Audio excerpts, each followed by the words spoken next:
out in the greenhouse today. You can see the tomatoes here behind me. So one thing that I'm doing is, when we plant the tomato, we're going to bury the stem to get the roots. So anything that's down here below, I'm taking all that off. Like, here's a good example. See, we got these extra little leaves. I'm just pinching those off. Look at all the fur, the little hairs on the bottom of that one. So all those hairs potentially are roots. I don't know exactly what percentage of them do it. So by me pinching all that off, it's going to encourage the plant to grow taller.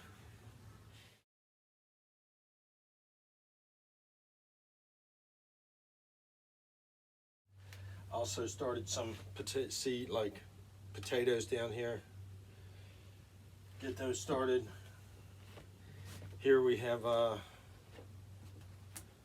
little wick self-watering system. I did 36 more plants yesterday here.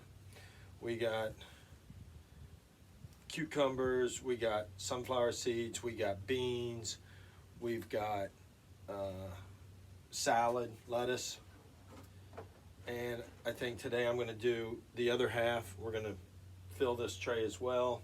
Here's some bean plants that I have going now. It's amazing how much this greenhouse really matters. I had 3 cucumbers come up, 2 of them very healthy, one of them was kind of a runt. I put the 2 good ones out on the trellis, gonna try and get the cucumber to grow up on the trellis. Well, it got below 40 degrees and the cucumbers out there died. So now all I got is the runt cucumber. And so I planted a bunch more cucumbers. I got burnt trying to put stuff out too early. Same thing with these bean plants. These bean plants are kicking ass. The ones that I put outside, it's been too cold, so I may just end up ripping them up and putting these out. Luckily, these are very healthy. They're looking great. So here's my seed potatoes. The ones I bought from Sloat Garden Center here, and these red ones. They were already sprouting in the box, but you cut them, you get a little callus over it. This area right here, this has to be, it's still kind of soft. It's starting to callus on the outside. That needs to be hard, or the potato has potential to just rot out. So I bought those from Sloat. These I bought off of eBay, and of course I ordered 2 pounds. It's way too much. I only cut some of them up right now. We're going to see what happens.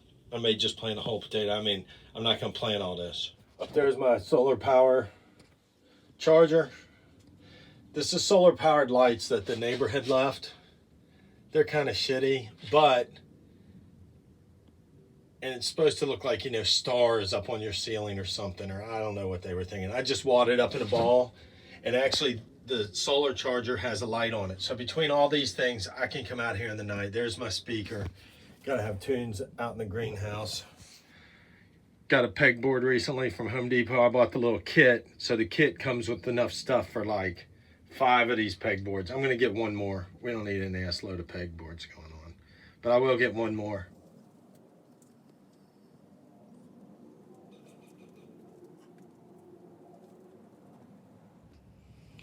We had a windstorm 2 days ago, so stuff got blown all around. Here's the back alley. I put a shelf up there. It's where I'm trying to find stuff I can put on the shelf that the wind can't blow away. So a lot of that fertilizer is pretty heavy. I bought the little clips to hang the rakes and brooms and shovels on the sidewall, so that makes it organized and you don't take up a lot of space. So we're back behind the loquat tree. This is where I started keeping the dirt, the peat moss, and the mulch. I was gonna have the landlord get the black tub that you mix concrete in to mix dirt, but actually I found out I just dump it right here on the concrete.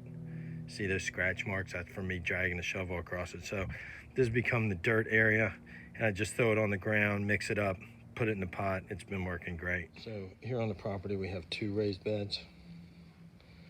Yellow one, and we'll call that aqua.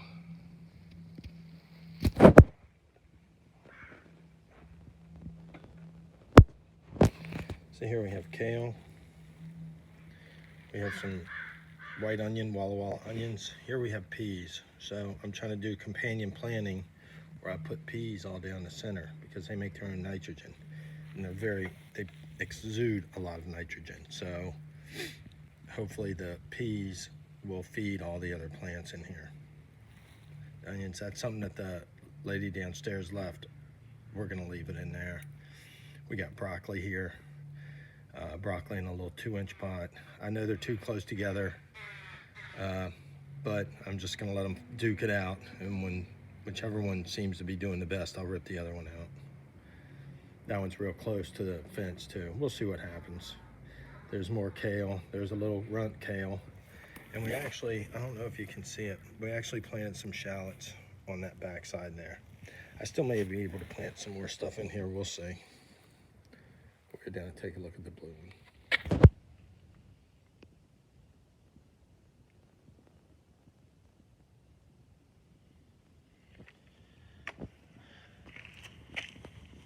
So here is romaine lettuce. It's doing a lot better than it was. I'm not sure if it can handle this much shade. It doesn't get a lot of light here at this time of year. We'll see.